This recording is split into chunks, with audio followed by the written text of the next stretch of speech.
I was saying I'm not reduce it because Bawumia so far even Mama would admit Mama Akwaba, what friend me, Ajoa searching, Mesrel, now was subscribing to my channel.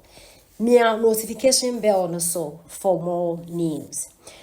Ebusiafo Vim Lady Efia Pokia and our Okase, na ni show our to the Jaso.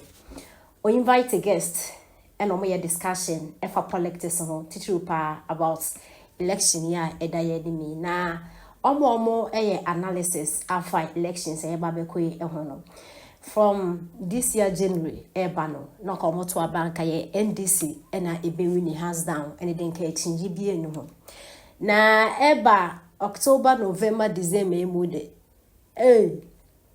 eba kwakopem started I think July, August, September, October, December. Researchers need na say NPP leading. And I know Professor Domfe Ebekai say NPP leading. Professor Boating also ye NDC ni wababeka say ende yetu aba NPP ebenya 50.6%. Omubenya majority our Parliament House. Now NDC and 47.8%. Now drawing our discussion in Efia Pokia HSA. His Excellency Omabenda da Mahama Kron or Yahweh.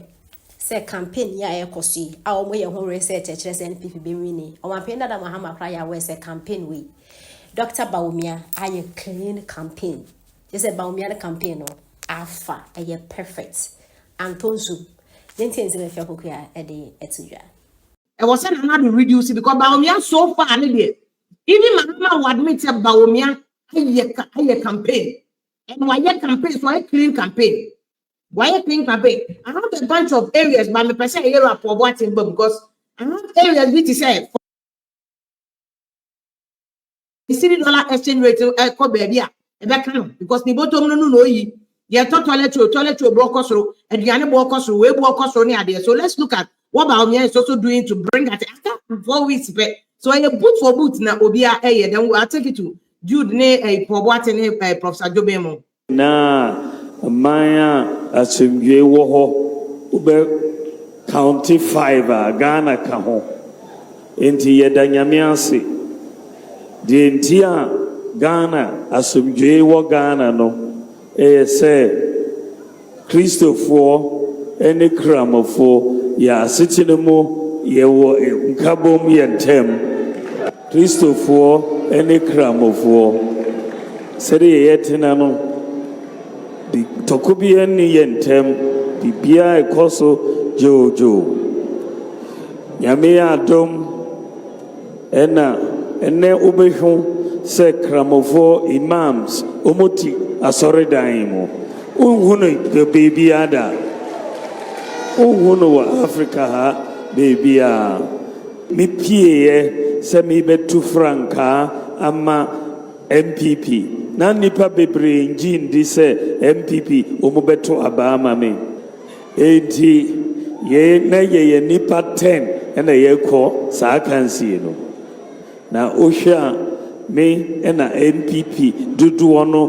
kramfo Christopher na edos sin obia ewo NPP omunyina kabo mo na omoto ema Dr. Mahamudu Bawumia ohaoba me mini passport en ma pe baabi afa maka adwase ana ayeduase sa pepepe na wa otia yija kote oso obeka ho nemom ade ne yawo dia na obi si oba abeje dia memeye na die ehu ni se omem asundue ehine na grobeso uko Sudan ya unhia Kristo ni se oni kramoni kasa nenne nyankopon ye adom ni anya kramoni se oba bedi eso a Kristofo pe kramofo asem nkramofo pe Kristofo asem adenti na momompe mo amompe no ene mo nkope baabi ntra de ka nyina ne se Dr.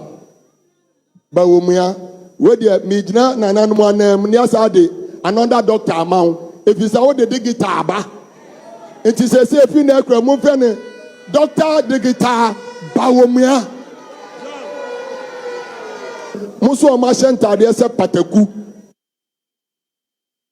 Well, until this is Dr. Bawumia for the campaign a year. Now, or they saying, or they call round. And this, again, like I'm saying, Bawumia is also pushing. And also, I'm sure he also picked up on research and I can't watch him last week, So he has realized that between 25 years and 55 years, don't also to Mahama. And therefore, he is using religious tolerance as his trump card. Let me catch NDC one say you cannot force your opponent to talk about any strength. Bawumia himself, economy said any strength. He will not talk about it. That is his weakness. This is just class 1 SWOT analysis. Or be a simple SWOT analysis. Be any say. You measure your strength, you measure your opportunity. Ghana Hano. Terrorism, so many Americano. Boko Haram, I don't know Ghana Hano. I saw the demon number starting. Into Mumbai and prevent this by supporting the Muslim man to become president. Ghana, you bet me Nicholas Omane Echampong and Oten Kano. Barcelona 3, Real Madrid 0. Right, get Champong. Ufianke Masada. Bas. Madrid bosom. Madrid bosom. Mini fientia. Latest biaba. Mamenche oti for. Drop when you Maya Capella. Ya Capella for you. Otu abama Bawumia watu aba papa. Otu abama oba kono de ya watu aba twene. Obema nkoko nkete nwan ne mbonje. Ejano mo policy de emu asem nko a. Ekoko nkete nwan ne mbonje. Ejano mo policy de adane mu asem nko a. Abi no. Obo anyum kra na. Anyum kra.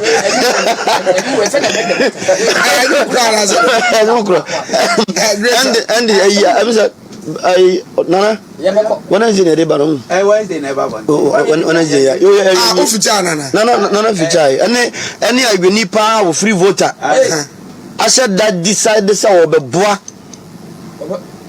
Over. What do I mean? For the first time. Anana Dr. Bawumia echo voter region don't put in a geno. We need the NDC for can.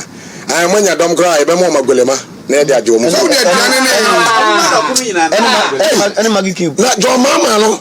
We ya boss man aso eni pa kan. Serious. Man pon fire mama. Obayifu.